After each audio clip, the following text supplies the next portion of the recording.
Happy first Friday and welcome into Cleveland Browns Daily, brought to you by Ballybet, coming soon to Ohio. Nathan Zagura, Jason Gibbs with you for the first hour. Coming up in hour two, Tyvis Powell will join us on the program live here, right, at the Cross Country Mortgage Campus. He will be in studio here in about an hour.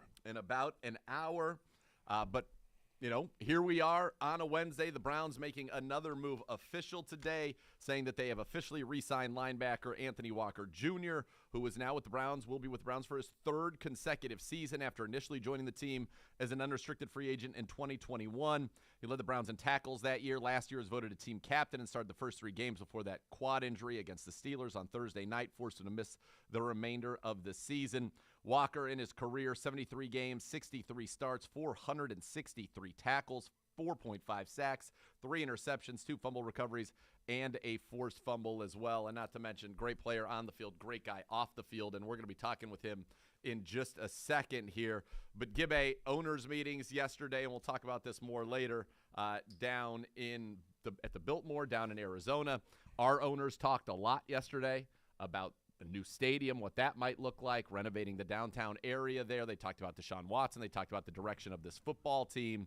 I thought it was a very newsworthy meeting that they had with the media and some interesting stuff. It sounds like right now those who are saying there's no place like Dome, it doesn't sound positive on that front, but it also wasn't a definite no. But it did feel like that's going to be a little bit a tougher task going forward. Yeah, I mean, a lot can happen. I think they're still looking into all their options, is what it sounds like. They're doing their due diligence.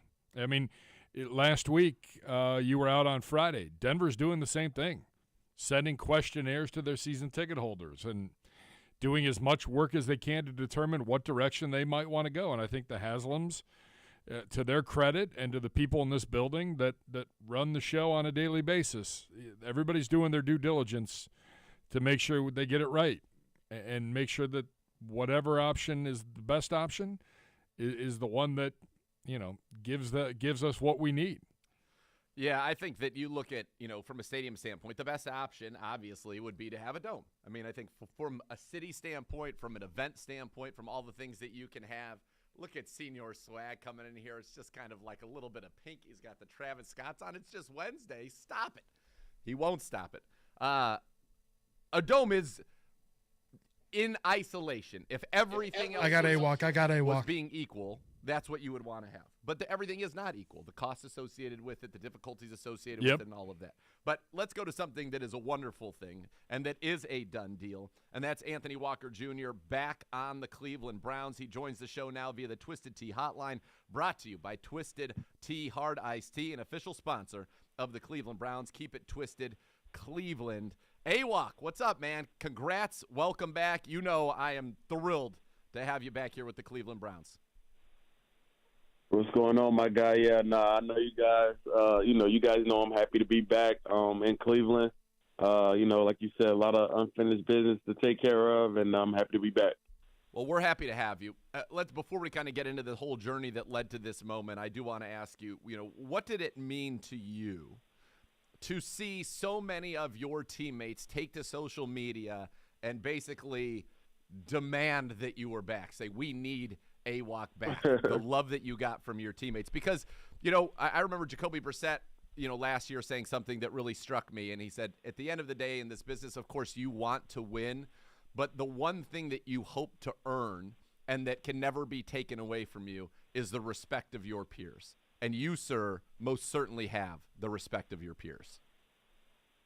Yeah, I think you just hit it. The respect of your peers. I think that's obviously you want to win. You want to win Super Bowls. You want to, be the best player that you can be, obviously, and that's what comes with, the game. But you also, like you said, the respect of your peers, the respect of your teammates. I always tell people, Super Bowl and being named the captain by your peers is one of the, two greatest things, that could happen in this sport.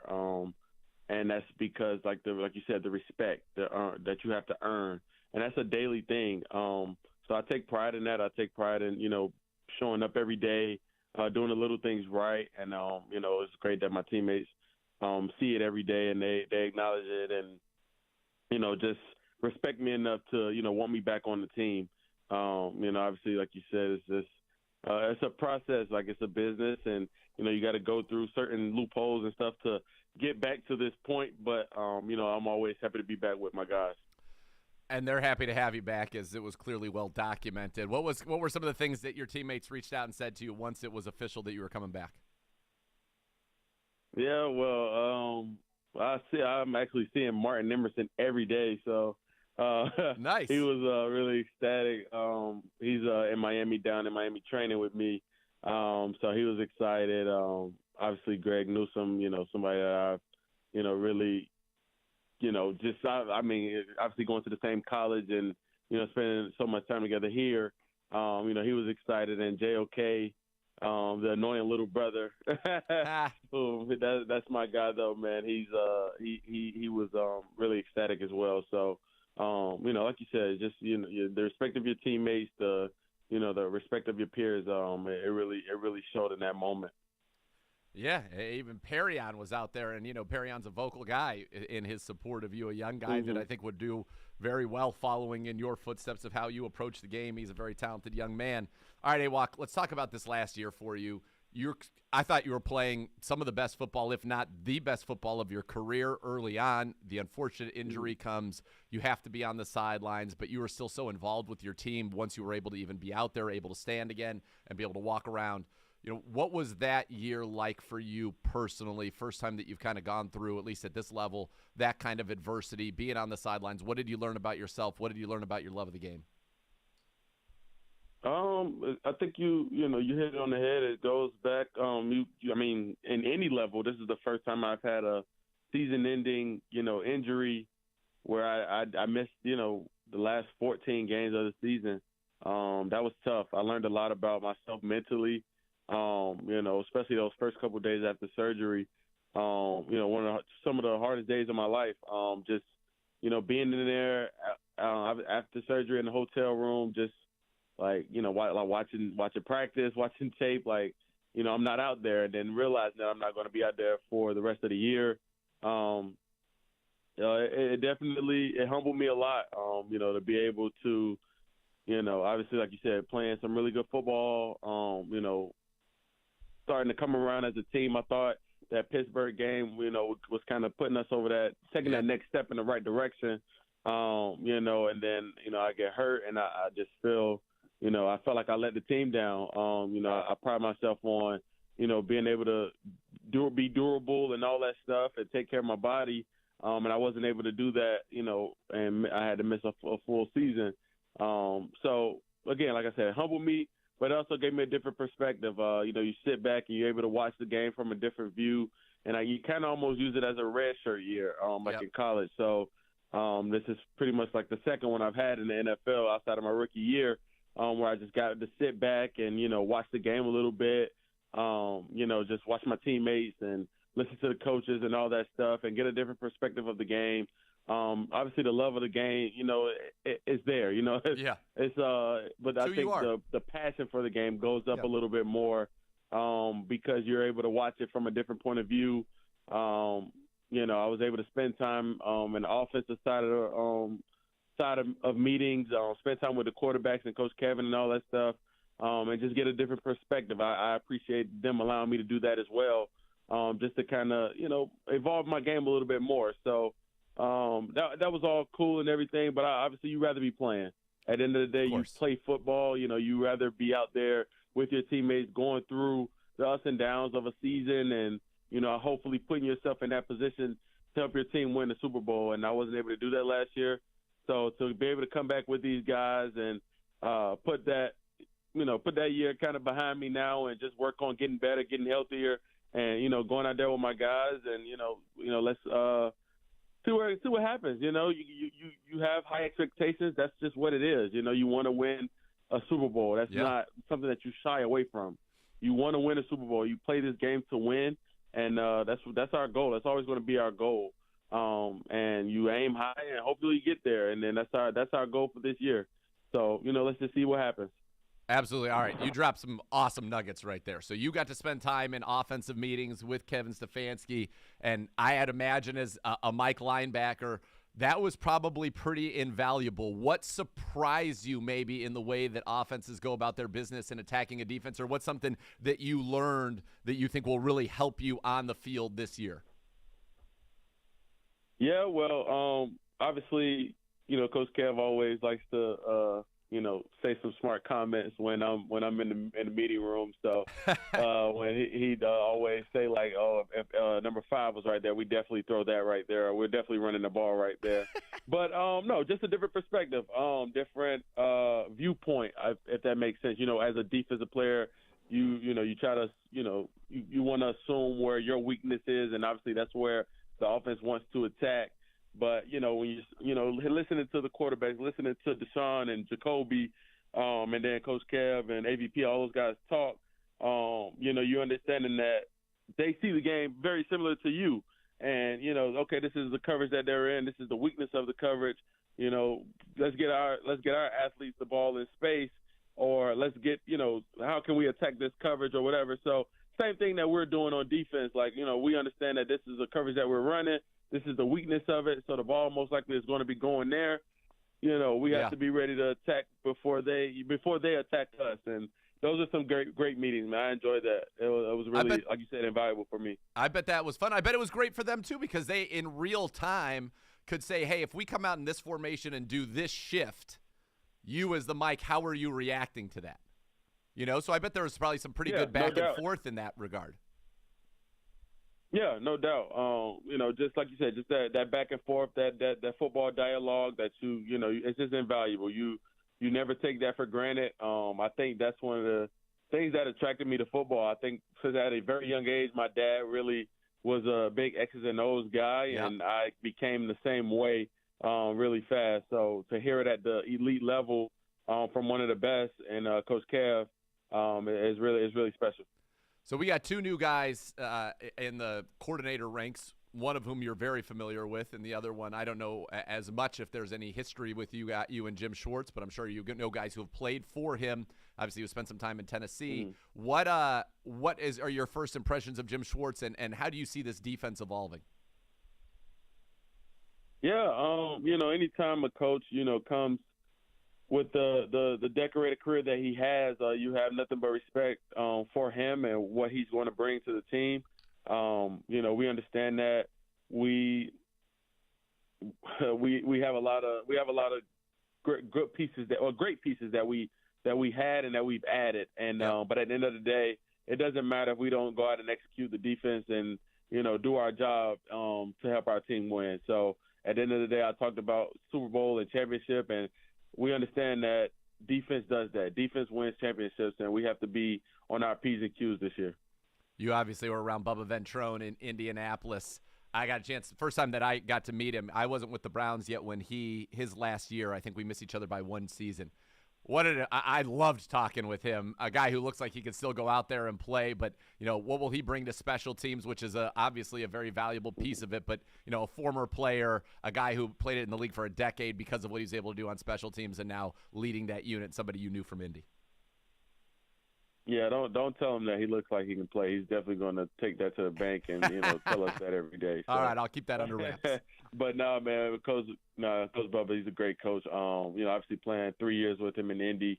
The importance of special teams and the way that they changed the game. You talk about New England, and how he was able to have such a long career. But I mean, if you talk about winning ways and the winning culture that New England had. Me and Jacoby used to always mess around and say, like, they didn't always win games because of Tom Brady. Don't get me wrong now. He won a lot of those games. Yeah. But there are a couple games each year where the special teams made a play, a block punt here or a kickoff return touchdown or punt return touchdown or, some plays by the defense as well. So you put yourself in a special position when you can win 3 or 4 games and, obviously in the playoffs, it comes down to it as well. But when you can make a couple plays, game-changing, season-changing plays on special teams, and that's what Bubba brings. Known for having a very elite special teams unit, very physical.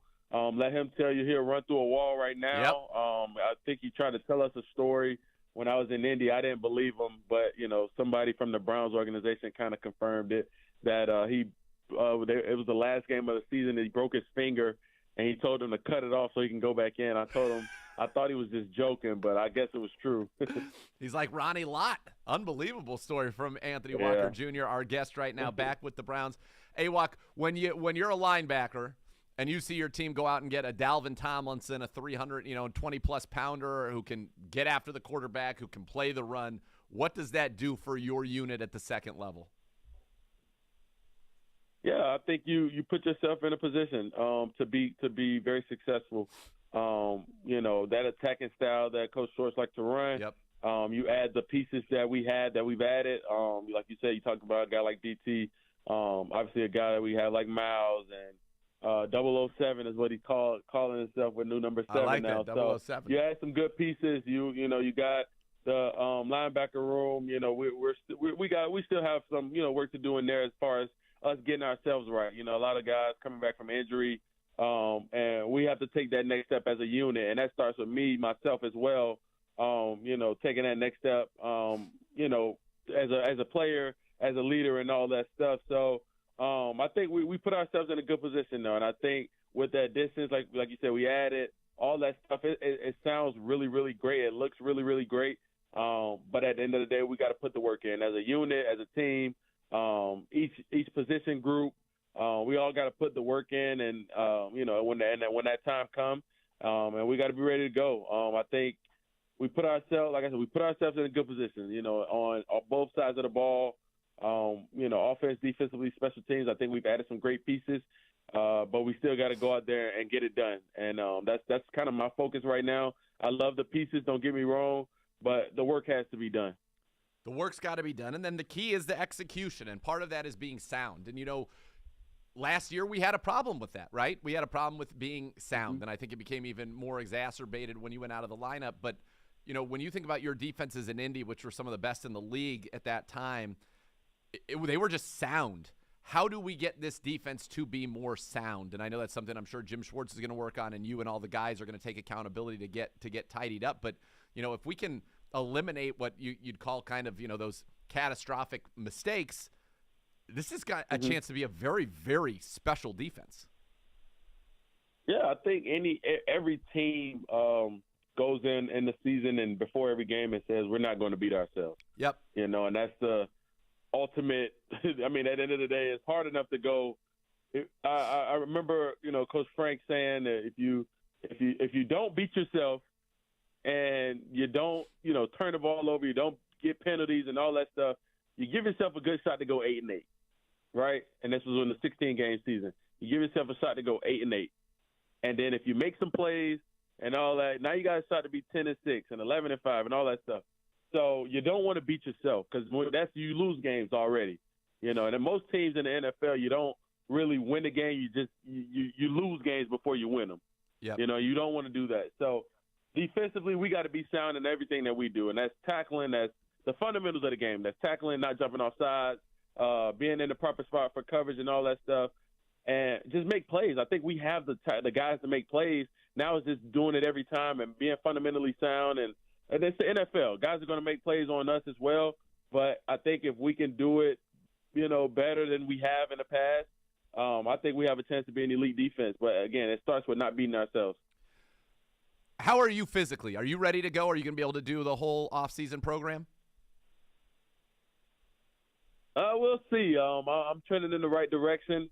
We'll see the plan that the training staff has for me as far as getting ready to go. But at the end of the day, we want to be ready to go in September. So, but I will be full go for a training camp for sure. Perfect, dude.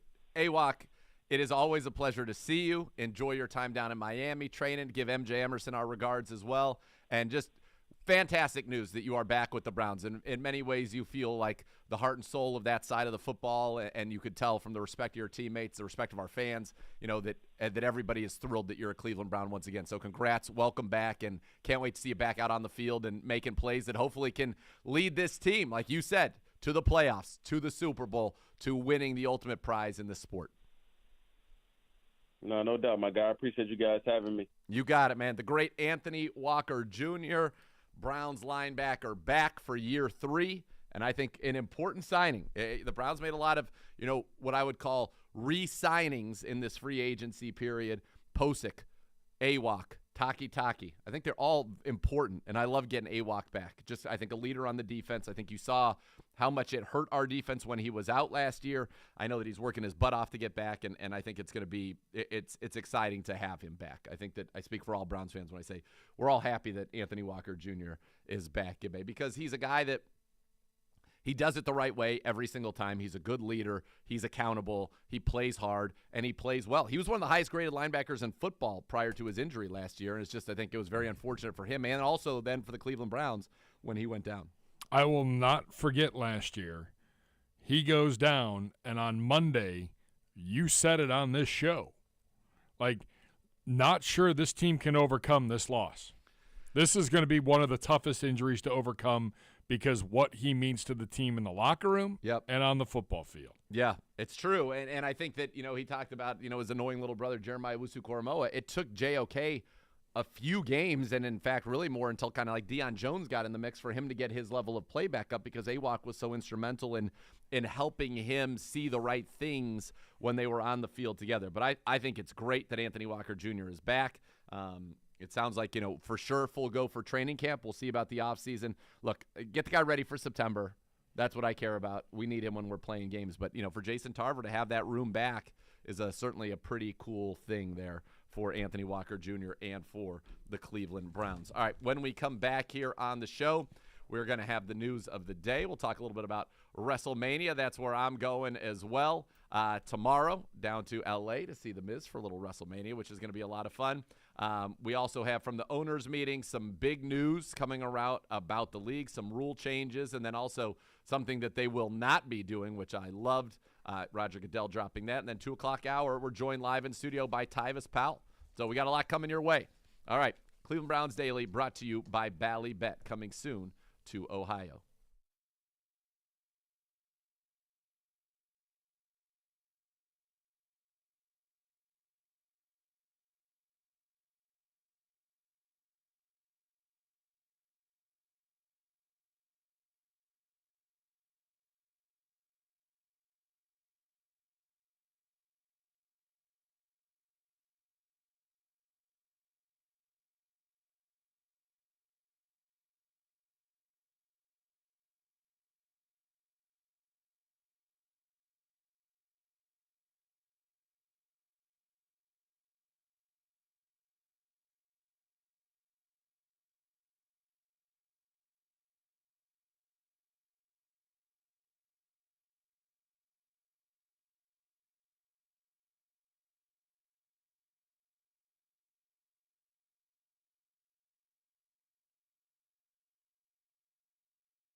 There's a new way to cheer on your Cleveland Browns with the help of your favorite four-legged companion, Barking Backers, presented by Milkbone, is the Browns' newest club for pet parents worldwide. Sign up today at barkingbackers.com. Barking Backers, the fan club for dogs. All right, we had Anthony Walker Jr. on to open the show. If you missed it, check it out. I thought it was pretty cool. First time that I think I've ever seen this or heard that he was able to sit in on offensive meetings, learn more about that side of the ball, so give some real-time feedback to them from a defensive linebacker's perspective. I thought that was pretty cool. I thought that was really eye-opening. Yeah. And I mean, I don't know if it was because he was hurt or not, but, I mean, players crave information. It's why you have the analytics. It's why, you watch and study tape. You look for every advantage that you can get. And why not? And why not sit in on some of the offensive meetings? I don't think it's a bad thing at all. Like, the more both sides can know about one another, the better prepared you'll be when you face another team. Exactly. I thought it was very cool to hear that and to get to learn that. I still think, you look at this defense, I think the strength is the cornerback room. I like the secondary in general. I think the starting five, to your point, is very good there. But you got Miles, now you got Dalvin Tomlinson, you got 007 up front. And you've got a complete linebacker room that if you don't lose four of them is going to be in good shape even if there is an injury or two. I think this defense has a chance to be very good. So I talked to him about being sound, why this team, if they are sound, we are going to be tough to beat. If we do not give up easy chunk plays, we're going to be tough. We're going to be tough to move the football on because we should be stouter against the run. We can cover, and we can get after the quarterback. And those are the three ingredients.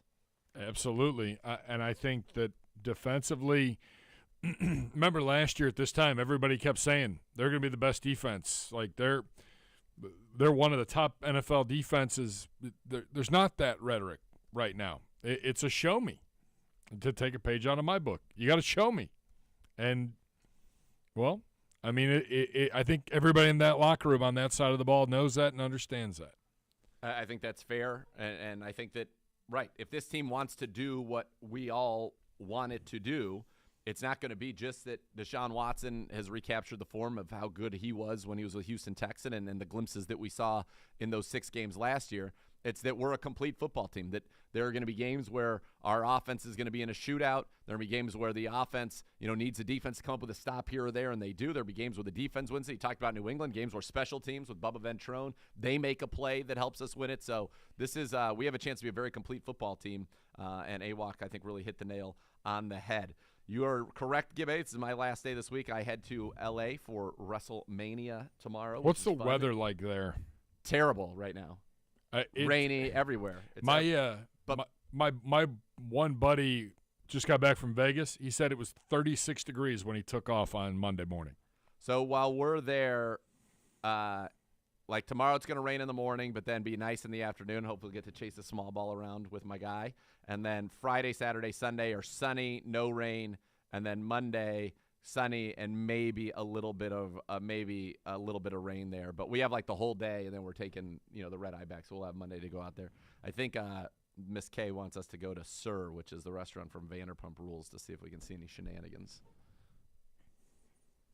I mean, all right, why not? If you're coming to see some wrestling, you get to call some shots as well. So where will you be ringside? Will we see you ringside? I don't believe so.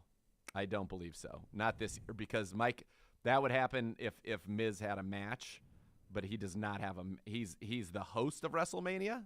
So maybe there's a segment that we might get to go down there for, but my guess is probably not. Okay. What do you mean by he's the host?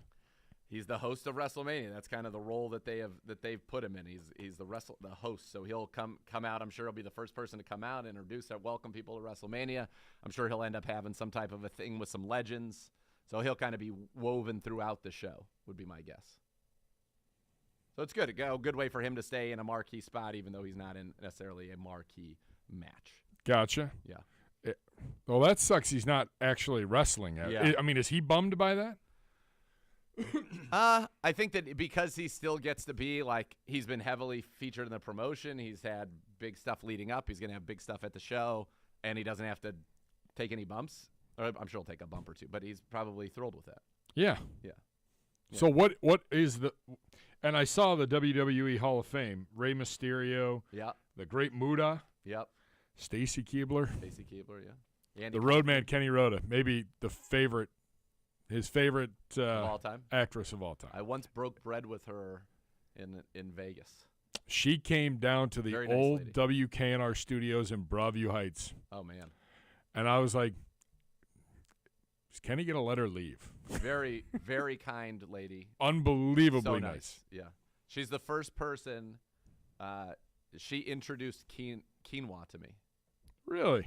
Yeah, we went out at the restaurant we were at in Vegas. They had a quinoa spaghetti, and she got that. I'm like, "What is quinoa?" And then so she told me. Very kind.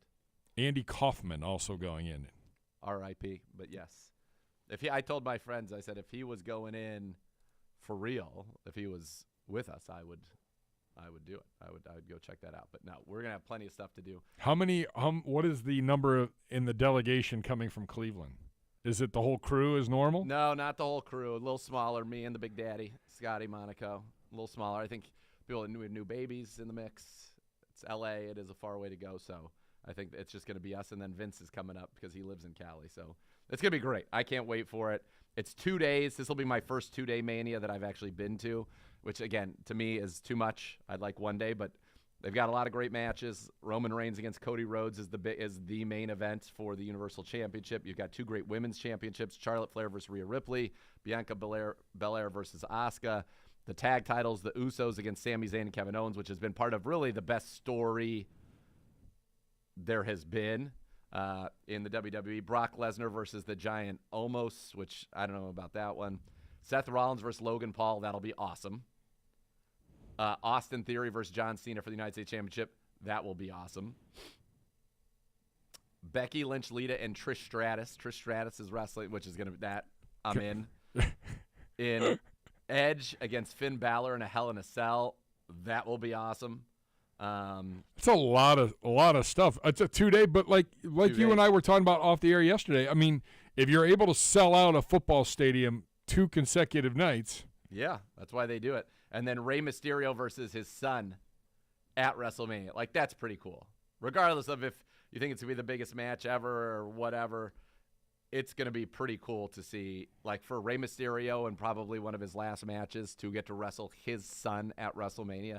Like, that's pretty incredible. So now, how close are you to the stadium, knowing what a pain it is to get in and out of that area? I think we're staying at where we stayed. Downtown? Yeah. Ugh. We're downtown. No police escort. Rough. Yeah, and normally there's buses that take us, and we're not sure on how that's all going to work out. But it's going to be fine. I mean, we'll get there. It's all about the journey, you know. It's the experience. It's all Got to part be of the journey. patient. Patient. Have a lot of booze. Oh yeah, Vinsanity's already like, he's basically bringing us. Is the lady coming? His lady?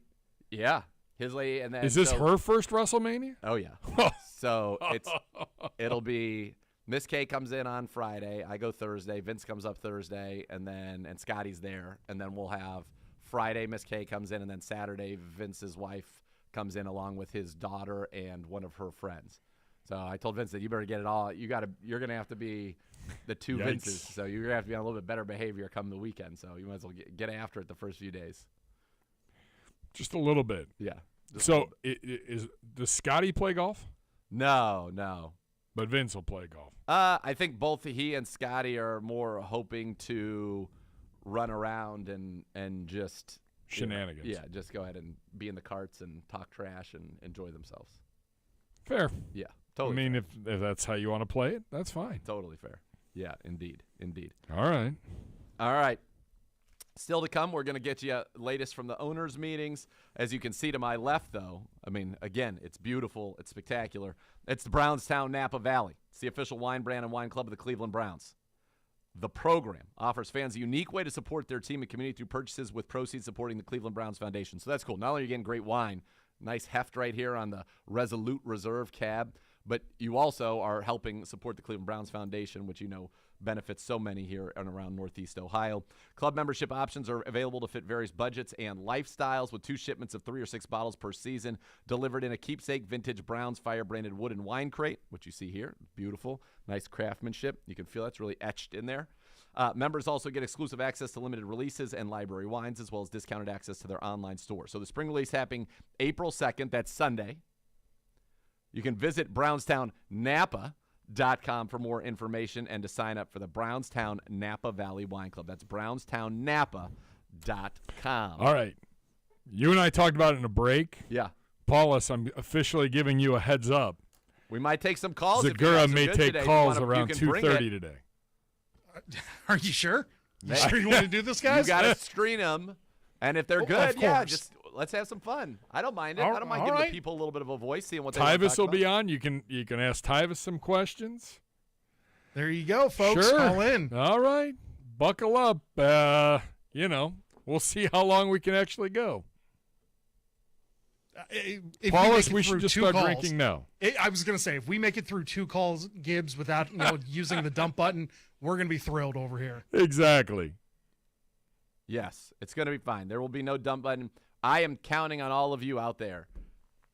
Okay? Be on your best behavior, and we can have fun with this. Otherwise, we shut it down. So it's on you. How good you want this to be, how much fun you want to have. That's what we'll do. Hour number 2, we will take some calls. Cleveland Browns Daily, brought to you by Ballybet, coming soon to Ohio.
Be a part of one of the most passionate fan bases in the NFL. Join the Browns season ticket member waitlist today for the best chance at securing tickets for all home games and future seasons. Don't miss out. Go to clevelandbrowns.com/tickets or call 440-891-5050. That's 440-891-5050 to reserve your spot today. From the owners' meetings, first of all, the one thing that Roger Goodell said that I was the most pumped about, the NFL is not even considering neutral site games for the AFC and NFC championships. Said they've never even looked at it. There's never been a discussion about it. Well, there was a lot of people saying that was a discussion last year, but the net is, and the good news, not happening. It was one of the few things that the commissioner and the crew got right yesterday. There weren't many that were – they got a few things they needed to get right. There's a couple things that have the owners in a little bit of a tiff, and I don't blame them.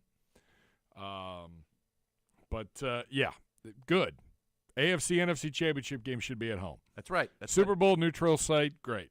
It is the best thing that you can have if you are – you should be rewarded. If you are – right. As a fan of a team, that is the biggest game that you can have right now is to host the AFC or NFC championship game. Absolutely. Absolutely. Yep. I think it's – I'm so happy about that. The NFL also – we'll take up the discussion of flex scheduling for Thursday Night Football again in May after not having the votes to approve the league's proposed measure Tuesday. Good. It's ridiculous. This is the one that just – the league wants the leeway to move late-season games from Sunday to Thursday with a 15-day advance notice to assure better matchups for Amazon. Giants co-owner John Mayer sounded off after the meeting, calling the proposal really inconsiderate to our season ticket holders and abusive. Yes, that's exactly right. Yeah. Goodell came back, and he was like, we don't think that at all. Like, we're trying to make the product, like – more consumable, not just for in stadium, but we have millions of people watching every week. And I'm like, well, that's fine and dandy. Make the Amazon schedule better right from the get-go. Yep. If we're going to do this, then do that. We do not need to flex Thursday night games. No, it's outrageous. Awful. And I mean, it's a burden for people that are flying to go see their team on the road. Like, what if you had tickets for a Sunday game? And they're like, well, it's 15 days notice. Well, but, like, I can't take Thursday and Friday off or Wednesday off to fly. Like, my flight's Friday to Monday to go see my favorite team on the road. Like, yes. Well, what are you doing here? Yeah, people travel to game. Yeah, it's totally inconsiderate. He's exactly right. It's awful. I also don't love the fact that they said owners approved that allowing teams to play on 2 short weeks during the season means teams can play 2 Thursday night games on short rest during the 2023 season. I do not need 2 Thursday night games in my wheelhouse ever. No. Although, you know what? I would take 2 Thursday games and no Monday night games. Yeah. Monday nights are the worst. Yeah. Thursdays aren't bad for us. Thursdays are bad for the players. It's a quick turnaround. It's bad for the players. It's not ideal for us, but we make it work. Yeah. Yeah, not great. No, not great at all. 25 NFL teams, it was adopted today. 1 preseason cut down date this year. It'll be August 29th. I think that's fine. I think that's huge. Yeah. For guys trying to make the roster, I mean, it also might mean that we're going to see even less of the impact guys and the starters in the preseason if you've got 90 guys on your roster still. Yeah. That's not ideal. But I mean I didn't think that was a bad thing. I agree with that. I think that I think it's cleaner. It's just everybody gets to be available and then you make the cut down and then that's it. So I think you're fine with that. Detroit's proposal on bringing back the 3rd quarterback rule was tabled, Rich McKay said. Some debate about whether that player could be a practice squad player or only an active roster player to dress on game day with a roster exemption. I think you got to have it. You can't have what happened in the NFC Championship game. Correct. You just can't have that. You can't have it. No. So is it really that big a deal? Figure it out. Right. Come up with something. I'm surprised there wasn't more of a pushback there for that. I agree with you. I would think that everybody would want that. Yeah. And they'll probably say, well, if you want that, have 3 quarterbacks active on game day, and you can do it. Yeah, I don't know. To me, it feels like it's just an easy one and that one that makes a ton of sense. Around the league, Calais Campbell has signed with the Falcons. And Calvin Ridley, a former Falcon, becomes the first NFL player to take advantage of the new rule and wear the number 0 in his return to action with the Jags. I'm a big Calvin Ridley fan. I think he's a very good player, and I think that he has an opportunity to have a monster year with Trevor Lawrence. I think Trevor Lawrence is going to have it. Going back to Calais Campbell. Yep. You're signing all these players. You're putting all this money into your team. You got a good defense now. You got some playmakers on offense. Can someone explain to me, and I know Arthur Blank tried to yesterday, maybe not so great. Can someone please get through to them and go, why don't you go take a flyer in a meeting with Lamar Jackson? Well, you think maybe Calais Campbell says that, but Calais Campbell is at the end of his career, and this feels very much like a win now. Sure. But, like, they go get Bates. You know, you've got a good running game. You've got some playmakers at wide receiver. You got Pitts at tight end. You got a division that's very, very winnable. Go get Lamar. Yep. I mean, and for Lamar, it makes sense. It just feels pretty clear that you've got a situation where you have the NFL is basically telling Lamar Jackson, for the reasons that we laid out, that we think you are a top half of the league quarterback, but we're not ready to mortgage our future for you because we feel like it is an unreliable proposal due to injury concerns and then pocket passing concerns. Just straight up. And all those teams, by the way, Atlanta, for example, Carolina, for example, teams that have said they're not out on, that are out on him, that would have had the ability to get him, all went after Deshaun Watson. So the league clearly views Deshaun Watson as significantly better than Lamar Jackson. I think that is an easy takeaway from everything that's going on. Yes. I get that he won an MVP. It was in 2019. He's 1-3 in the playoffs.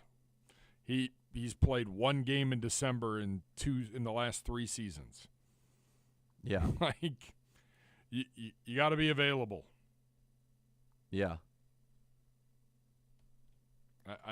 That's where I'm at. You got to take care of your business on this, and I think Lamar might have. He's got unrealistic expectations clearly because no one in the league wants to go anywhere near it. Right. The Ravens have made you a very fair offer. Guaranteed you $130 million. It wasn't good enough for you. Okay. No. Well.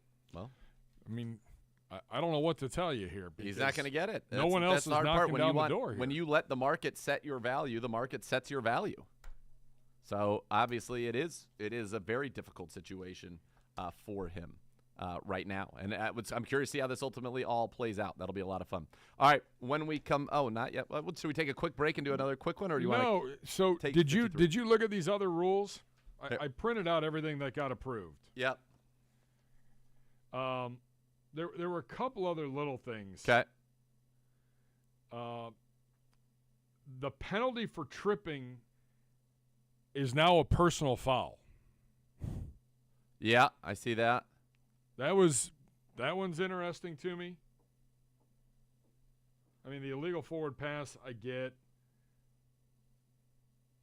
I don't even understand what illegally handing the ball forward means. It's a forward pass, is it not? No, it says to make the penalty for illegally handing the ball forward consistent with other illegal acts such as illegal forward pass. So I don't know what that means, illegally handing the ball forward.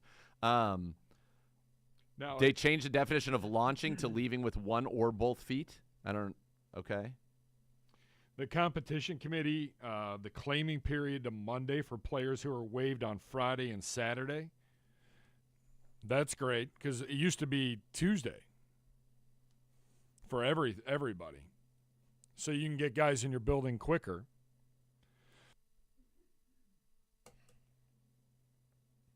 Yeah. Interesting. I like that. Yeah, let them get in there, get in the building quicker. There's Tyvis, who's going to be joining us. Adjust the rules for postseason signings to account for standard elevations rule. Freeze postseason rosters at 4 p.m. on the Wednesday following the last week of the regular season. Yeah. Yeah. What does this mean by the Chargers to provide greater clarity as to a player's availability for a game? What does that mean? I no idea on that one. We don't have a clue. Some of these make absolutely no sense.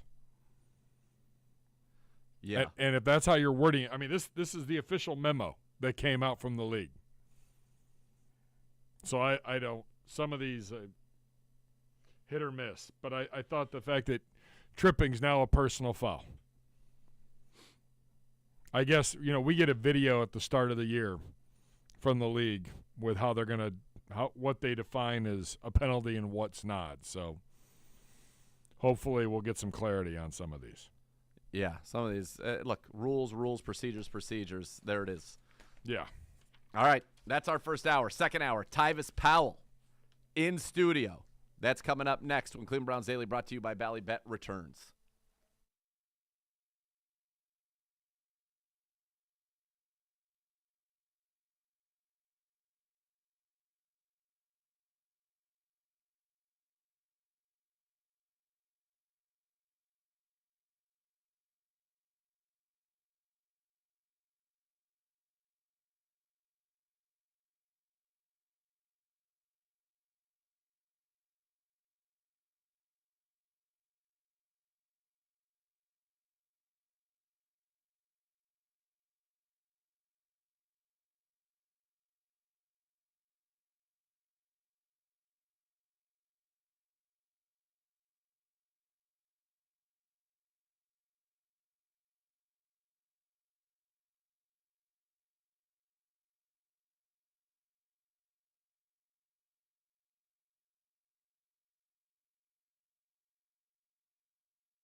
All right, hour number 2 of Cleveland Browns Daily, brought to you by Bally Bet, coming soon to Ohio. And what a treat! Joined in studio by Ohio State legend, the great Tyvis Powell. Oh man, legend is Come on. That's a lot. That's a lot. I was Come just on. former Ohio State Buckeye is how I go nowadays, you know? You don't even want any adjective? Not former Ohio State Buckeye. Great. No. no. I'm How just about local high school legend? No, Yep. I'm just a guy. Yes. I'm Yeah. just a guy now. You No, know, you're not. those days were great when they lasted, but now I'm in the Now you're media. an ascending media wouldn't superstar. How about Trying. that? I'm trying to. You know, I'm trying to be like Nathan. You know, I wake up in the morning and I look myself in the mirror and I say, how can I be like Nathan Zagura today? Get a lot less athletic. That would be the first thing that you'd have to do. That would be the first thing, the way to start. Well, dude, this is a treat. I'm excited because we cross paths all the time, but we don't get to do it Correct. together. So Yes. this will be a lot of fun chopping it up today. All right, let's just kind of start with, your thoughts overall offseason, what Andrew Berry's been able to do with this roster. Well, I thought that this, it wasn't a roster thing. I think the biggest moves that they made this offseason was the coaching changes that they made. Obviously, the defense, with the Jadeveon Clowney sitting out first and Sure. second downs and all of that fiasco, and Sure. just the way that the defense played, you kind of feel like, Joe Woods maybe lost the pulse of that team a little bit. And then special teams, obviously that thing has been hit or miss. You've had some good returns, but it hasn't never been that solid unit like it once was before. So I think getting those two coaches in there, getting Jim Schwartz in there, the guy that's going to hold guys accountable, he's going to change the culture of that defense and have these guys going out there ready to play day in and day out. And then on special teams, to me, when I looked at it, it was just like a play, and that's certain guys get to the NFL and they look at it like, oh, special teams is just one play. But then there's those guys who make their living off of special teams.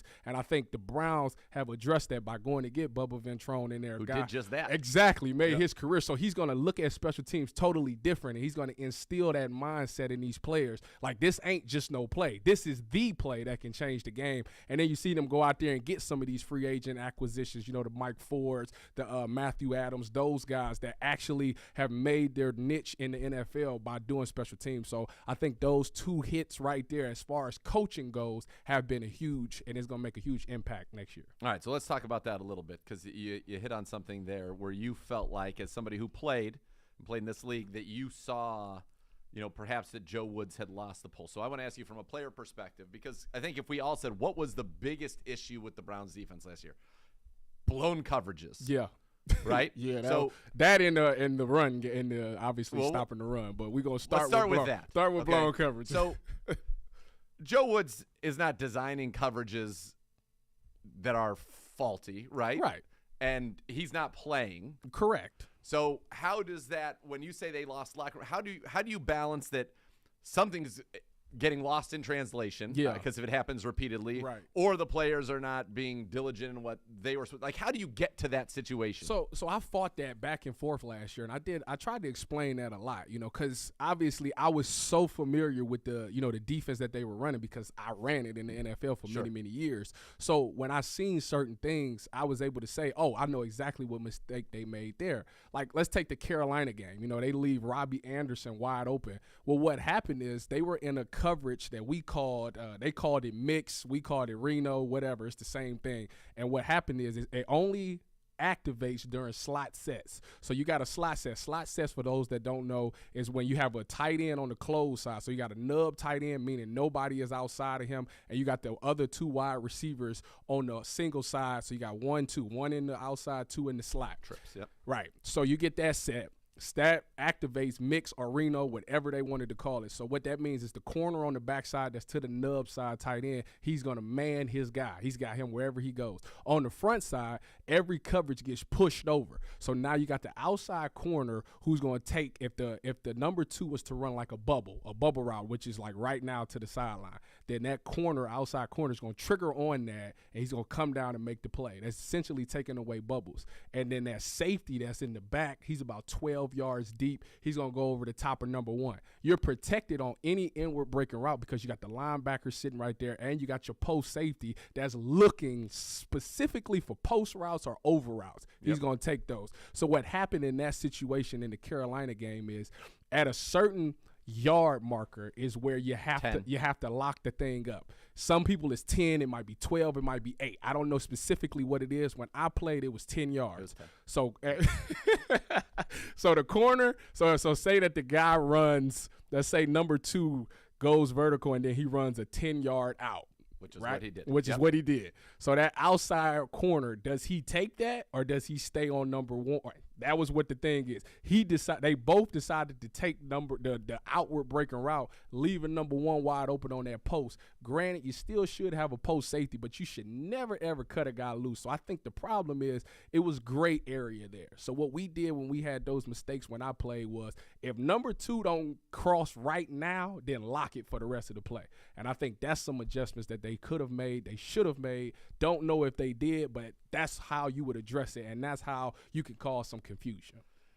Yeah, so I think that was a lot. I apologize. No, that was you're a right. lot. But you had that play exactly right. So number 2 did run a 10-yard out, and in the way that it was designed or that it was taught in this is that if number 2 was 10 plus, then the safety had number 2, Yep. and that Greg would then carry 1. Yep. And so in that case, Greg came down, as did the safety, and Greg should have stayed Correct. deep, which he said after that. But to me, that's when you put kind of those yard markers on it, and that obviously, in reality, what you're saying is we won't give up the vertical. If they're going to throw it, he's going to have to make that throw far hash to on the out route. Yeah. And that's going to limit. You're going to gain 10 yards maybe, but when we're ahead by 9, it doesn't matter. Take your 10 yards and we'll live another day.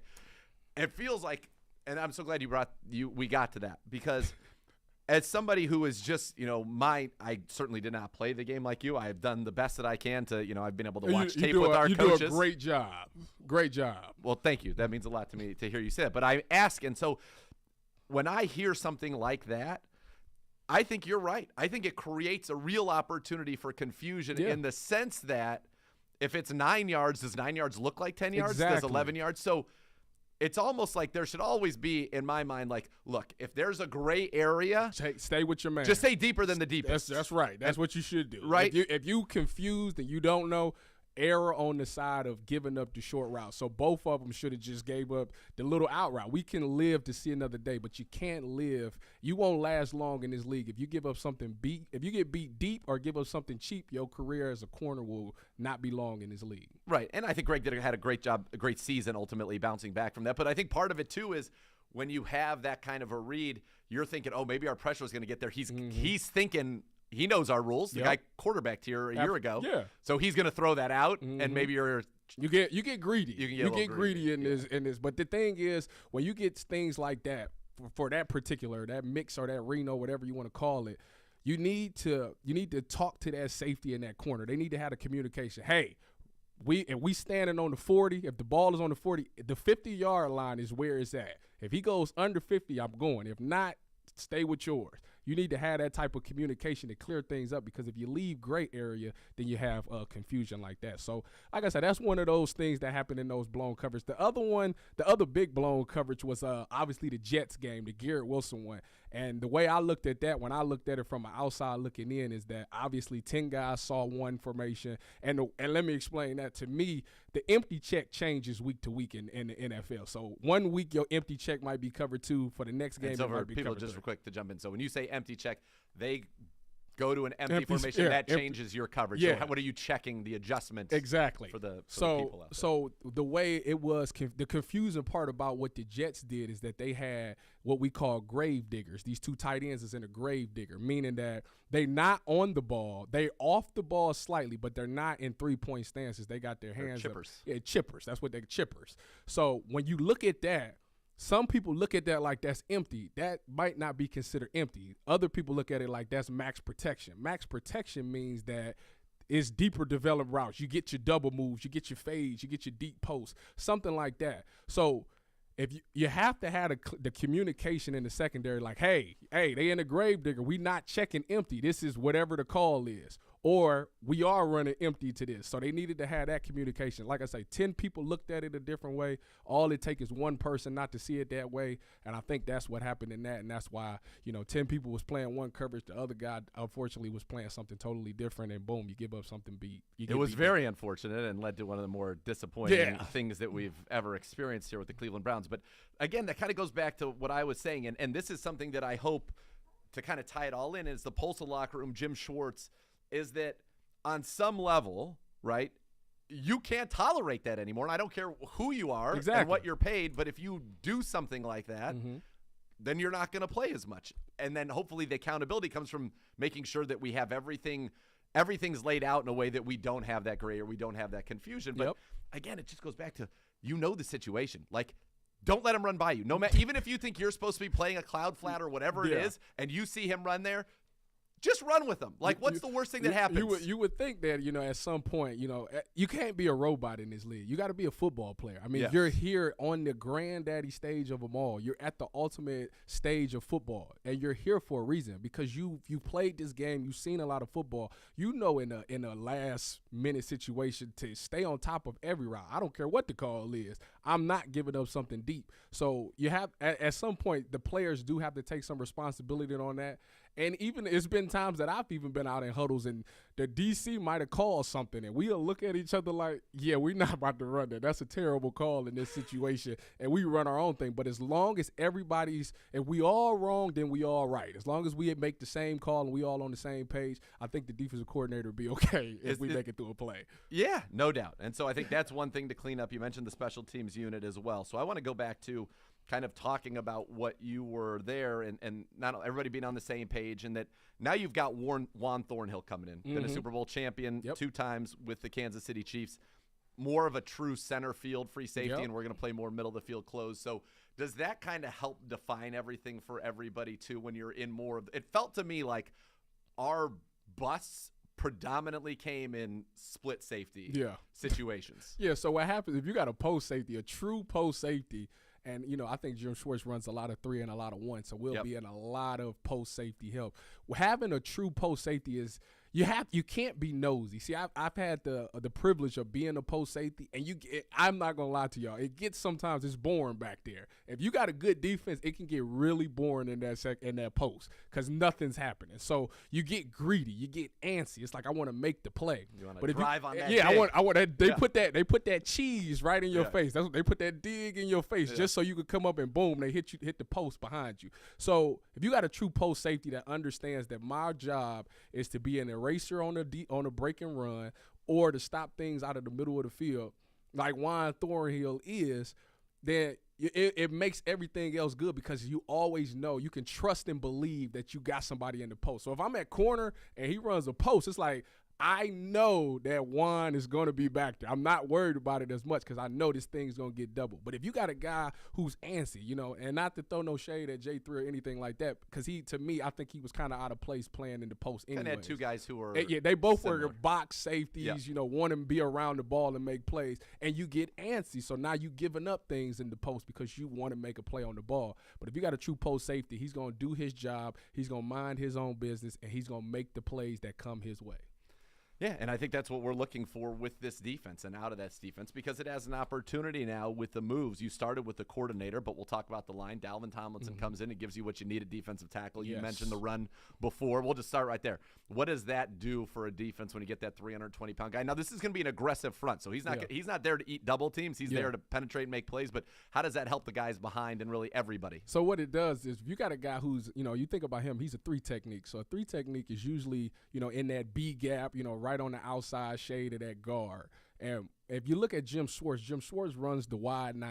Wide 9 means that DN is kind of, DN is out there, but he's like 2 steps farther outside of where he's supposed to be normally. So that B gap is wide open now because you essentially creating another gap. If you got a D tackle or a 3 technique that's sitting in there, that's going to put a stop sign on it. So say he gets vertical, he stops the running back from getting outside of him.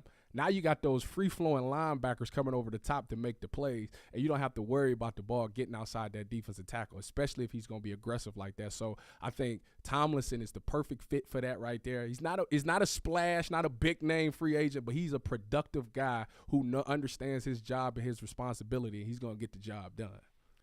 And I think you hit the nail on the head. That's kind of when you look at this defense, though, you've got the talent. You just need to do it. Just be. Yeah, just if do we're it. sound, That's it. we're going to be very difficult to move the ball against. I mean, last year, if this defense just, did their job and handled their responsibility, we're looking at so many more wins that we would have had. It's been times, people can say what they want about the offense, but they've had leagues throughout this whole season last year. They were up in a lot of games, and they kind of just let the thing get away. If that defense can just hold teams and just do their job, play sound defense, we will win a lot more games that way.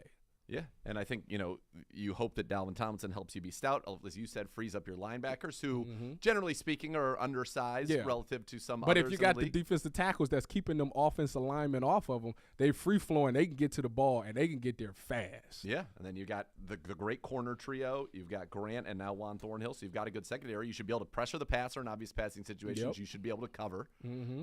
And so that's what you need to do to be good in this league. For the past few years, it's always sound good on paper. We just got to see it put into action, and I think Jim Schwartz is the guy that can get it out of all of these guys. When you are a Jim Schwartz, you've won a Super Bowl, you have sent guys to the Pro Bowl everywhere you've been, you are well regarded for your ability to coach a defense.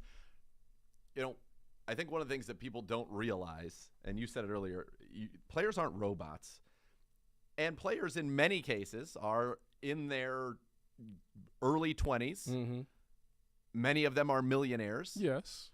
And so I think people don't put themselves in the shoes of what it would be like if they themselves are not they're not honest about what they would have been like. Of course they not. If they were a 20-year-old millionaire. I think most people would be difficult. It is. So does a guy like Jim Schwartz, does that credibility that he brings and kind of his attitude, which is very much going to be no nonsense, kind of get in some guys' butts, is that kind of what you need at times? So what you need is, first, you do need that 1,000%. You need a guy to come in and set the tone easily.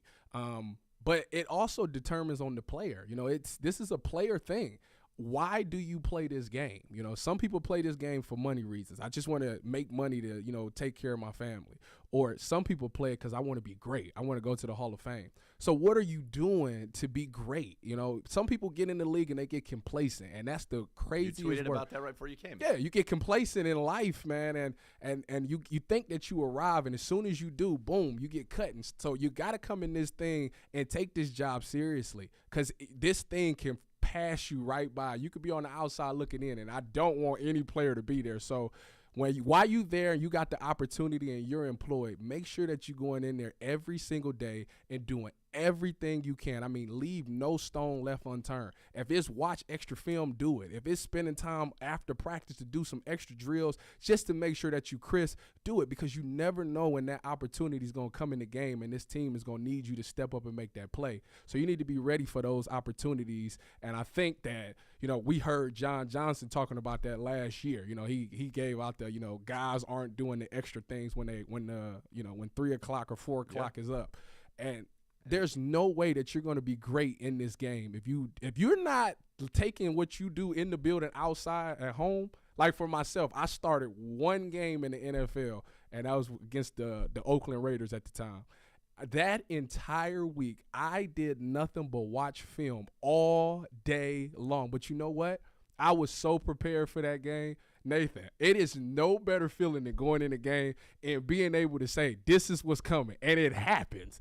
It's like it's a feeling that I wish every player could have, like just to know what a team is trying to do and knowing how to stop it. Oh man, you should do it. Just do it. Trust me. But that's – I think you hit on something that is, just from getting to be around Joe Thomas so much and listening to the way that he approached everything. If you really want to be great in this game – it's a lifestyle. It is. It is a complete dedication to the pursuit of that greatness, whether it's watching film, bonding with your guys, and talking ball with them so that they know what you're thinking without you having to tell them what you're thinking. So you guys are all kind of seeing through the same eyes. And that's how you approach everything. I'm sure you do the same now when you come to do broadcasting. For me with a game on Sundays, my biggest fear is never want somebody to say, he doesn't know what he's talking about or he wasn't prepared for this scenario. Right. That's the scariest thing. So Right. you want to be able, if it doesn't work out, listen, if you put in all the work and it doesn't work out, you can at least look yourself in the mirror, because that's what it's about at the end of the day. Can you look yourself in the mirror and say, I honestly did everything I did everything I was supposed to do, and it just, obviously I just wasn't good enough. That's okay. That's part of life. But if you sitting there with regret, it's going to eat at you for the rest of your life. I do think there's an interesting balance between the people that are wired that way in my kind of decade, and now this will be my 11th season around the NFL and around the Browns. And then there are people that I think are afraid to do that because they can at least always say them, like, they don't ever want to get to the point where they say, I wasn't good enough when I did everything. So if I leave something in the tank, then what? That's just part of it. What if I did this? Listen, it's always, this league is always looking for cheaper and younger, and it's always somebody out there that's looking to take your job, that's hungrier than you. So you got to make sure that you're doing everything you can, and you can't give them that satisfaction. If I'm always on my A game and I'm doing the best I can every day, there's no way that you're taking my job from me. And it's a competitive thing. You have to compete with your mind. It's a mindset thing, and like I said, hopefully Jim Schwartz can install that into this defense and Bubba on this special team unit as well. Yeah, there's no doubt because, I mean, Bubba, I just got to be around him. Jim Donovan and I did an event called Meet the Coaches for some of the partners, so it was all the coordinators and Stefanski. And, like, Schwartz is a phenomenal talker, and has a presence about it, and then Bubba Ventrone is just, like, legit. Like, you just talk to him, you're like, all right, I'm jealous. I feel jealous. This dude, you're like, this guy's legit. I mean, he stayed in the league for a decade playing special teams. Like, you've got to be wired a little bit differently than everybody else, and you got to be tough, and you've got to be because they always want cheaper there. They don't want a 10-year vet on special teams. Sure, you got to be because they feel like anybody. If you fast and strong, we can just replace you. But if you making plays, there's no way that they can replace you. Exactly right. That's the key. All right, we're not replacing anybody. We still got almost a half hour to go here. When we come back, we'll talk a little bit about some of the additions on the offensive side of the ball. We got some fact or fiction. We might take some calls. You also can tweet your questions for Tyvis using the hashtag AskCBD @Browns_daily. Nathan Zegura, Tyvis Powell, Clean Browns Daily, brought to you by Ballybet, coming soon to Ohio.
All right, welcome back to Cleveland Browns Daily, brought to you by Ballybet, coming soon to Ohio. Nathan Zgura and Tyvis Powell in the studio here at the Cross Country Mortgage Campus in Berea. All right, Tyvis, let's talk offense. We talked a lot about defense. Offense, one of the things that I'm sure, you were sitting there, you've been around some great defenses in your time. Browns very effective. Yeah. For a good portion of the season, we were top 10 offense. Not necessarily a scary offense in the sense that you weren't worried about somebody running by you. The only person that you really worried about was Amari Cooper routing you and making you look bad on the route. Yes. And Nick Chubb potentially running over you. That was the two scariest things. Yeah, then DPJ obviously has really ascended here. David Njoku's a good player, but we didn't have a space creator. And so Andrew Berry knew that was something they needed to address. Yep. You make the trade for Elijah Moore, which I love. I loved him at Ole Miss. I think you go watch the end of his rookie season. He's got great tape. Right there with you. That changes the calculus a little bit. We're going to play a lot more 11. And now you're saying, Amari, we can't leave him singled up. But now Elijah Moore can run by us. Yep. DPJ's very good against single coverage as well. The Chief, if you give him space in the middle of the field, is a very productive player. Yes, he is. And now you have Nick Chubb against lighter boxes. So just by being able to be a dangerous 11 team, I think it changes everything for this offense. Well, it definitely changes the mindset. Now you got guys that can go. It's like everybody can win their one-on-one battles in this thing. You think about the run game. Obviously, the offensive line got a huge chip on their shoulder. We want to make sure that Nick Chubb gets the yardage that he can get. Plus, Nick Chubb can break tackles, and he can be very effective and win games. Then you think about the passing game. You think about all those wide receivers that you name.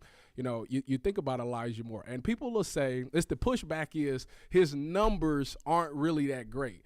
And I hear what you're saying, but if you got guys like A.J. Brown who's coming out saying, this guy's going to be better than me. You got an Odell who's saying, man, this guy is really, really good. It's something there. The talent is there. Maybe he just wasn't utilized correctly. That's part of a thing as well. So, obviously, the Zach Wilson thing wasn't great with them in the Jets, so you didn't get to see him a lot. But this guy does win. I remember when the Jets played the Browns, he had a route against Denzel where he ran a 10-yard snap route, where it was a 10-yard out route. And the way he snaps in and out of his break, he creates the separation needed for any quarterback to get him the ball. So that right there is something that's going to help him win. Just his route running ability is going to help him win routes. And now, by the way, he runs a 4.3. Now I got to back up. I can't flat foot this guy because he'll run right past me.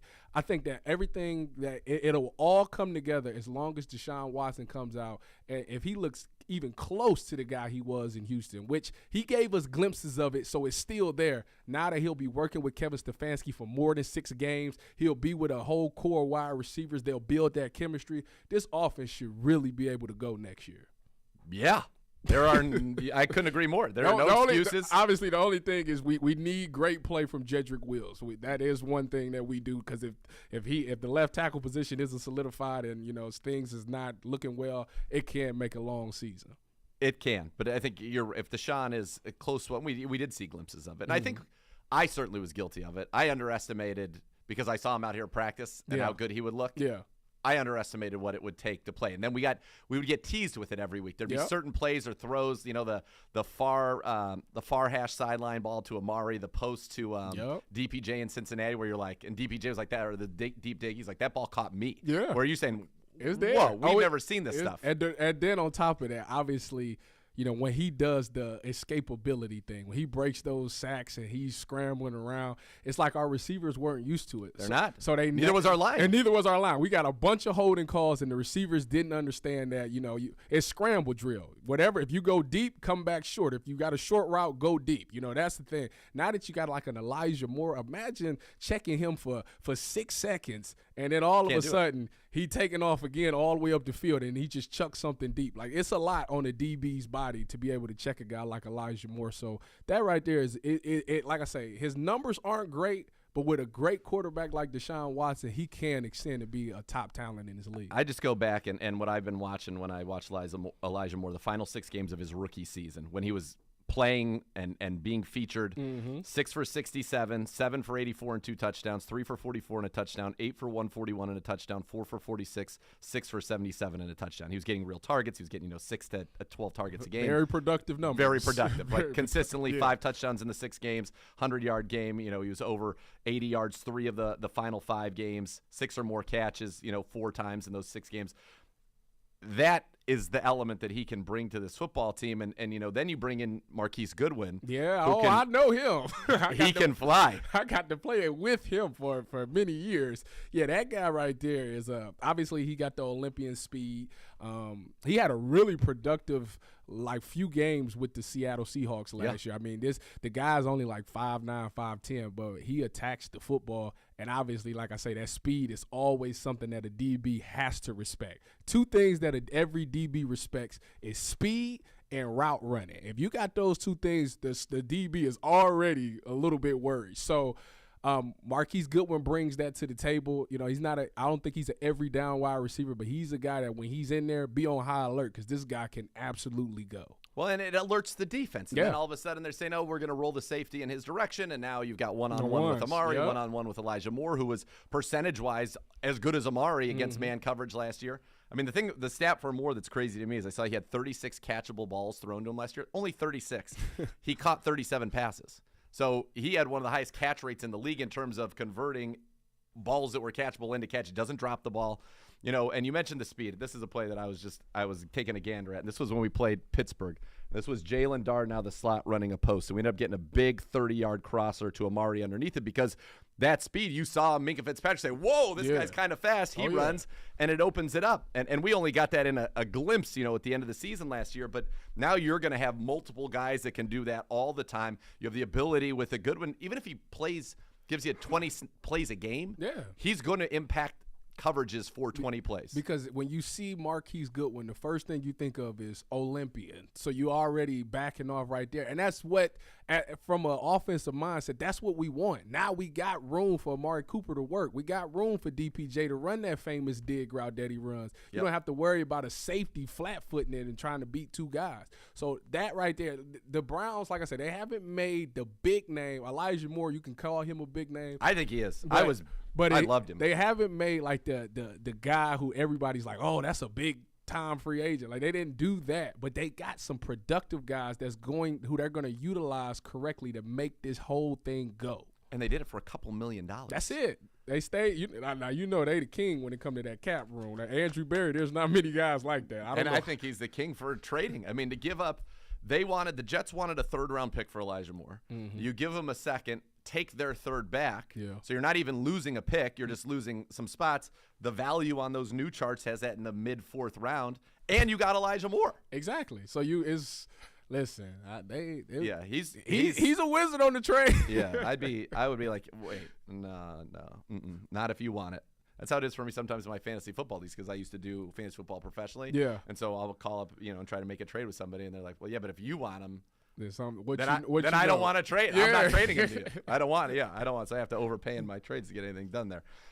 So I think you talked about, preparing for a game, the one that you started. If you're preparing for a Browns team now that can come out with Amari, DPJ, Goodwin, or Elijah, David Njoku, and then you have to worry about, so now we're in a 6-man box, and then here comes Nick Chubb. He's going to get to you at that center field spot at some point, and that's going to be a tough scenario. That's where it gets scary. Yeah. So if I was to go against the Cleveland Browns today, the first thing I would do is obviously we have to stop the run. That's first and foremost. And then secondly, I would definitely lean at the beginning of the season. They're gonna lean towards Amari Cooper because you need to see Elijah Moore prove it to you first. You need to see it. So right now we're going to put the one-on-one coverage on Elijah Moore, but we have to have a plan for Amari Cooper because we know what he brings to the table. Probably at halftime, I'm gonna have to make some adjustments. If Elijah Moore turns out to be that guy like we think he can be, and Deshaun Watson is looking good, it can be a long day for that defense because the Browns have too many weapons.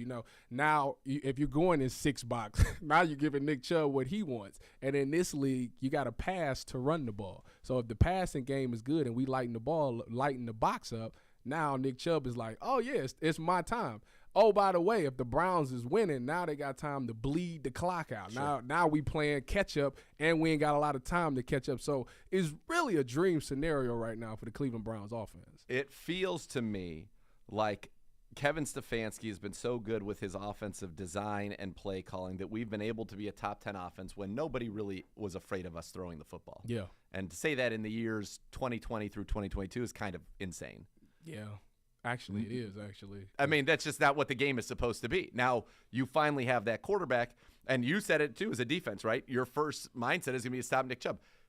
If that's a team's mindset, and we've got Watson and Amari and DPJ and Moore and Goodwin and the Chief, with Deshaun Watson as the quarterback, we should be annihilating people. I mean, the days of people putting 9 guys up there and saying Nick Chubb's not going to beat us are over. Yeah, pretty much. But Deshaun Watson has to come out and prove it. That's the thing. Very early on in the season, a lot of people are still going to go with the we got to stop Nick Chubb thing. If Deshaun Watson plays like the $230 million man like we think he is, then it's going to be – they will keep defensive coordinators up at night trying to figure out how to stop this thing. Right, because you can't take away anything. You talk about it in a coverage situation. Every coverage has a weak spot. Yeah. That's typically where the ball goes. So there isn't a defense. If you have all the answers, it really doesn't – the offense is going to be able to be productive anyway. Yeah, and if you're willing to give up the short routes, but you got a guy like Elijah Moore who's good on yak, like – take it, right? It's a lot. It can be – this thing can get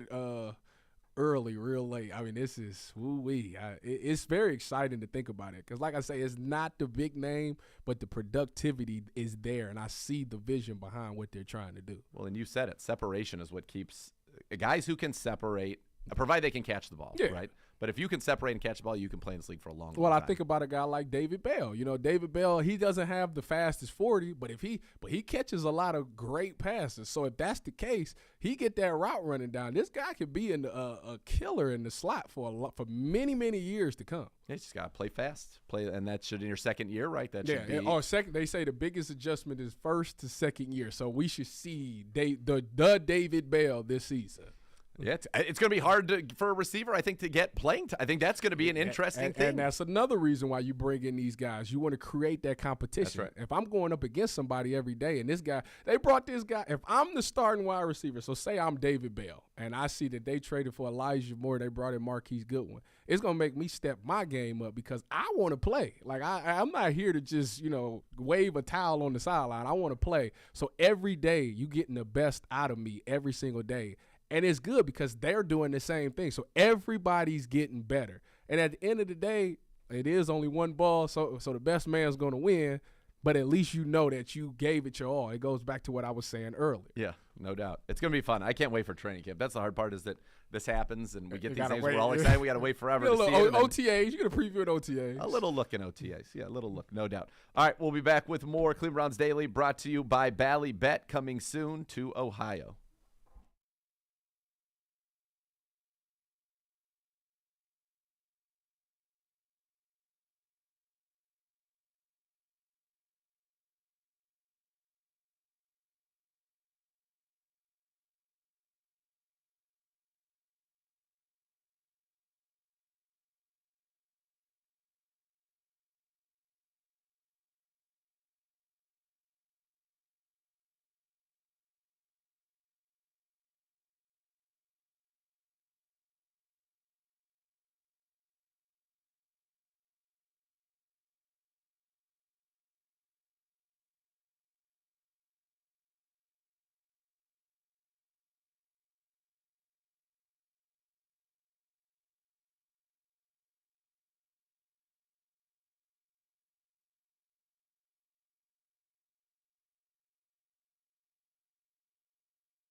Injury lawyers dedicated to every client every day. Call 1-800-ELK-OHIO. Elk & Elk is a proud partner of the Cleveland Browns. All right, Gibby. Apparently you said we're loaded up with questions. By the way, I noticed yesterday you acted like we were out of mailbag questions, and there was a very Gibby-specific question that was asked that somehow didn't get asked. Well, I mean, when you're hosting the mailbag segment, Oh, you have screening you can kind of powers. pick and choose. I guess we were out of Apparently time. so. I got my car, and I saw that, and I just started laughing. I was like, I'm unbelievable. going to have to go back and look it Yeah, up. especially if it was a question like that about me, first one you would have asked. Yes. 100%. All right. Truth. It's like, listen, I don't mind it. We all understand where we're coming Well, from. no, I just like I don't know. In fairness, I saw it, I knew it, and I'm like, I'm It was sure for me I'm and sure I've done Donovan, some dumb the things most in the embarrassing booth. thing you've ever done in the booth. I don't know that you've done anything embarrassing, but there's just we have I've plenty done of some funny dumb stories. things. Yeah. I blatantly lied to you one day in the booth. So hurtful. Hurtful. I'm still in therapy. Let's see. Outstanding X's and O's talk, gentlemen. Info galore. I love it. One question, if I may. I hope more contracts are restructured a little bit. This is from the really big bar. I like it. What do you think? Thanks, Dennis from Loudonville. Well, I think it depends on if they see somebody out there that they're trying to go get, then they have to restructure to create some room for them. But if they don't need to do it, then let it be what it is. I think that you still have the ability there, guys. You could restructure Amari, you could restructure Miles, you could restructure Denzel, you could restructure Batonio or Teller if you wanted to create cap space this year. Now, the other benefit in creating cap space this year would be to roll it forward for the future years, but you're still in pretty good shape here. Yeah. I do think that you're going to have to do something again because you can't absorb a $60 million cap hit on Deshaun Watson. So that contract is, I think, going to be not perpetually restructured, but it's going to be continually kind of kicked down the line, and he's going to get all of his money. Oh, yeah. That's That's never going to change. That's not going to change. It's just going to be kind of the timing of how that money gets paid out and converting things to bonuses and affecting the cap, things like that. And the Browns also will have about $10 million infused into the cap after June 1st when John Johnson and Clowney come off the book. So I've always said that if they don't necessarily need to restructure, and they may say that that's valuable to carry forward for next year when we have to pay some bigger bills. Bless you. Or they could say, yes, bless you, they could say veteran defensive end, veteran, Frank Clark, for example, if he doesn't sign somewhere, veteran defensive tackle, That's somebody the who name. really wasn't interested in OTAs and whatnot. That's the vet move. Yeah, Right we'll there have for those that $10 million don't know. if you want to come into training camp and be a part of this thing. That I think that's where, if they were to add another real piece, that's I think where it would happen. Yeah, and I think it would come, like you say, closer to training camp. You got to go through OTAs, see what you got. If maybe, Lord forbid it is any injuries, but injuries might play a part of it, and then you have to go get a guy. But right now, I think they're pretty content where they're at. Yeah, and you want to see, to your point in OTAs, like you look at your defensive end room right now, it's Miles, it's 007, it's Alex Wright, and it's Isaiah Thomas. Has Alex Wright taken a big step? He was always considered a guy that was going to take a year or so. Yeah. Does he look like a new guy? Yeah. Because if he does, then we're good. then we're in a real good spot. All right, this from JOK MVP, Mr. Powell. Oh, it's Mr. for me. Powell. Oh. Yeah. When you played, how much benefit do you think you would have gained by occasionally spending time in the room that you lined up against? And this goes back to a conversation. Anthony Walker Jr. joined us right at 1 o'clock. He just signed his new contract. He mentioned when he was on IR, he was spending time with the offense and in the offensive meetings and giving his input on some things and learning some stuff. Should the Browns push more players to do it? Well, the thing you should be able to, but the thing is, it's so much that goes into you perfecting your own craft and trying to learn your own playbook and learn the adjustments that you got to make that you just don't have the time. But luckily for a guy like me, when I was young, I dealt with guys like Doug Baldwin in Seattle or Jermaine Kearse, and these guys would always teach me things about the game of football. Wide receivers are looking to do this, so you got to try to play it like this. So I was you get that when you go against, scout team guys or when you go against older guys that's trying to teach you how to be a better player. They'll teach you, what the wide receiver or the offense or defense is trying to do. And that's just coming with just understanding football. When you look at the game of football, like for me now, you just look and you can see what an offense is trying to do to a defense. It's all about creating those one-on-one matchups and exploiting those weaknesses. And if you understand that and understand what the weakness of your defense is, you'll always succeed. I like We got about a minute left. Favorite story from playing at Ohio State? My favorite story from playing at Ohio State. Oh, you know what? I had one, but I can't say that one. I can't say that one because the dude played here, so I won't say that one. My favorite story playing at Ohio State. It's your favorite story. Nah, I can't because it's okay. I tell you off the air. You can't. Okay. It's not. Yeah, It's not for radio. Probably my favorite story would be when we played Penn State. Not the year Saquon was there because that was the worst story. But the year before that, we went up to Happy Valley, night game, obviously. And we had Joey Bosa had that walk-off sack at the end. But it was my favorite game because we were up and then things got bad. Then our quarterback got hurt, but he stayed in the game. And I just got to witness that no matter what happened during that game, we refused to lose that game. And that's when I realized the type of players that I was playing with. And I was like, I could ride out with these guys forever. So that's my favorite story. And that's a quick little addition of the mailbag, unfortunately. We've It got a most ton of other certainly is. questions, but So much more to come with Tyvis Powell. Cleveland Browns Daily brought to you by Ballybet, coming soon to Ohio.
All right, welcome back to Cleveland Browns Daily, brought to you by Ballybet, coming soon to Ohio. Nathan Zegura, Tyvis Powell, wrapping it up here. Tyvis, this has been a pleasure. It has been. Thank you, man, for allowing me to come on and share some please. time with you, man. Yeah. This was It was great. I still got that fire in me. I know. Yeah, we got to talk some more ball. This was a lot of fun. Gibbe, what's coming up the rest of the week as I head off to La La Land for a little WrestleMania? So tomorrow, a little me and Poizal for hour 1. Oh, baby. Hour 2, we've got some stuff.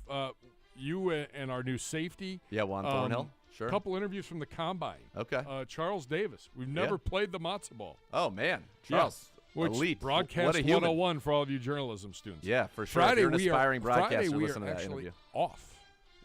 Friday, we're off, so Yeah. that's it. You and The AP. ECT Nana's crew excited will for be you. filling AP. in She for said, us. that guy, he sounds like such a nice young man. That's what Nana said about Anthony Poizal. 1 minute. It's like, he is a nice guy. He is a nice guy. For sure. Tyvis, where can people catch up with you, follow what you're doing? Well, I'm always on Twitter at 1Tyvis, Instagram 1Tyvis, Ultimate Cleveland Sports Show Wednesdays 11 to 1, 97.1 The Fan, usually on Fridays and Saturdays 6 to 8. And you can actually check out my podcast, The Orange is Oranger with Holly Wetzel. All right, there it is. Full list of plugs right there for Tyvis Powell. Busy man in the broadcasting community. Well, this was a blast. Everybody have a great first Friday. The next level is next. For Tyvis Powell, for Jason Gibbs, Nathan Zagura saying thanks for listening to another edition of Cleveland Browns Daily on ESPN 850 WKNR.